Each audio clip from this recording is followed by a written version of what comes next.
একটি বুদ্ধিদীপ্ত আইডিয়ার পরেই থাকে একটি বিস্ময়কর আবিষ্কারের গল্প। আর সেই সব আবিষ্কারের গল্প নিয়েই প্যানাসোনিকের আয়োজনে এনটিভিতে শুরু হতে যাচ্ছে আইডিয়াস চেঞ্জ লাইভস।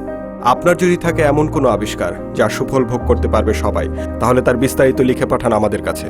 আমরা চলে আসবো আপনার কাছে, তুলে ধরবো সেই আবিষ্কারের গল্প এনটিভির পর্দায়। আপনি আপনার আবিষ্কারের বিস্তারিত তথ্য আমাদেরকে ইমেল করতে পারেন।